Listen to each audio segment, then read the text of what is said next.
And like now, we've got Palestinians who are here. Palestinians coming here into South Africa.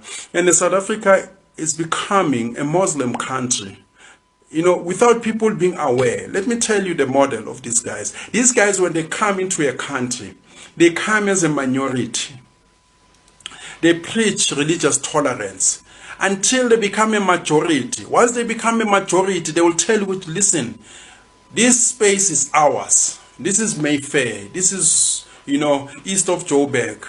We need a Sharia law. We need our schools, prayers. They change culture like you go UK.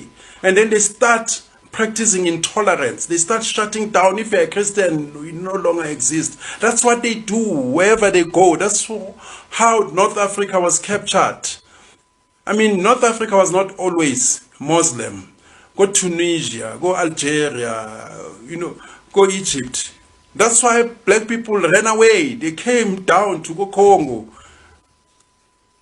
They kicked out, go Saudi Arabia. It was not always Arabic. We kicked out, go Kuwait. Kicked out in other countries. Go India. Kicked out, in many countries. They come in here. I mean, you check many countries. They've got their traditional attires. Brunei, but now they no longer wear that. They wear Muslims. When they come in, they force themselves. Before you know it, you got explosion.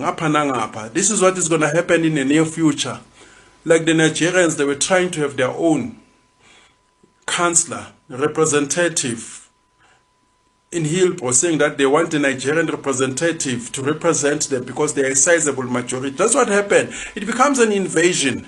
And these guys don't care because they know which border they've got bodyguards. Bumalima, they've got bodyguards where they stay. And they say open borders. They've got bodyguards. And that's why, I'm tough on these leaders. And people saying, Ike, you hate these guys. No, I'm telling the truth because minions don't see what is happening. Let me tell you about the Arabs. The Arabs, these Muslim guys coming from Palestine, they jump all the countries. They come to South Africa like all these foreigners. I mean, you must go to a country close to you. If you're a refugee, you cannot jump, you come from India, Pakistan, you jump Somalia, you jump Kenya, you come here.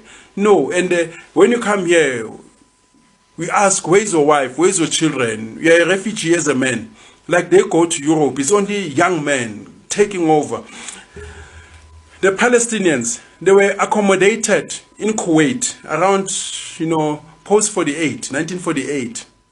These guys, when they came in there, the PLO, they started antagonizing Israel and also siding with Saddam Hussein. It became worse, in the 90s when Saddam Hussein took over Kuwait. They sided with the enemy, the same way as the Hyksos in Egypt sided with the enemy. The Hyksos are the people that we are told that they are the chosen people. People stole their identity. There were people called the Hyksos who were in Egypt historically.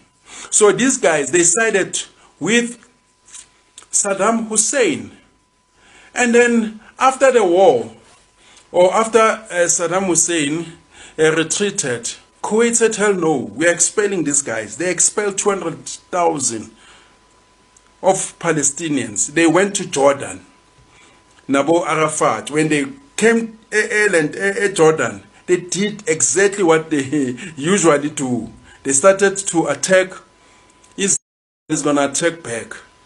And then Jordan realizes, no man, we are suffering. Tina, we don't have a problem that much in Israel.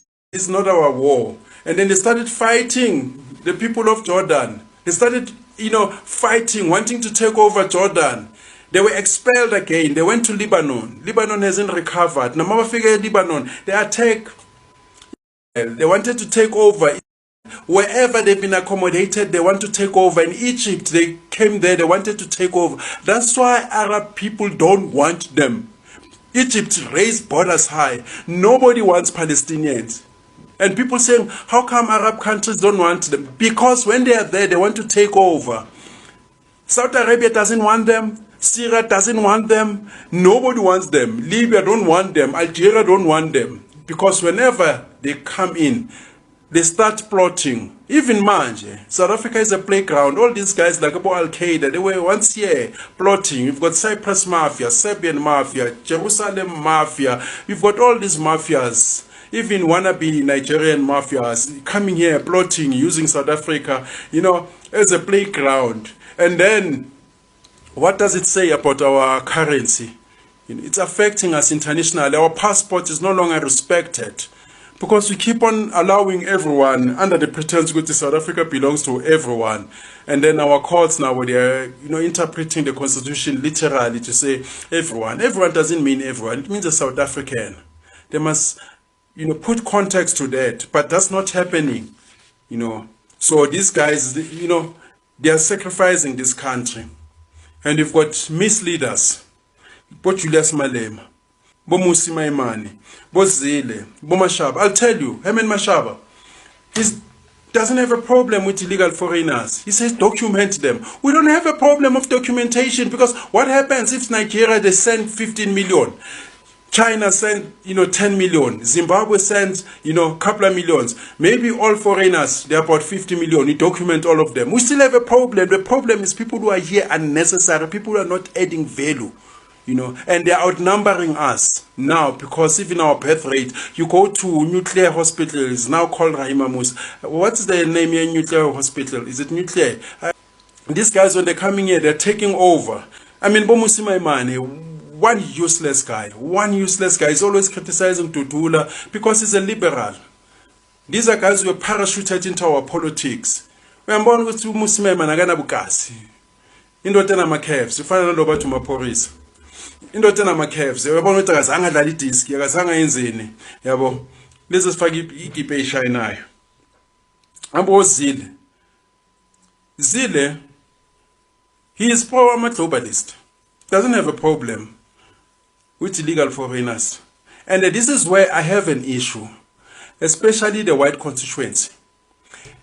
The white constituency, great as, they are in South Africa creating jobs, but when it comes to patriotism, they prefer these foreigners. I don't know whether because they are cheaper, but it is the very same foreigners who are killing them. There was these two ladies some time ago. I think they own a franchise, the Ocean Basket, a foreigner. Bokori Sanders.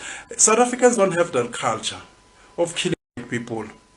Even during apartheid, they never resorted to that. It will be one incident after a long time. Nakhona bekubana I think ukuthi ubulala umlungu.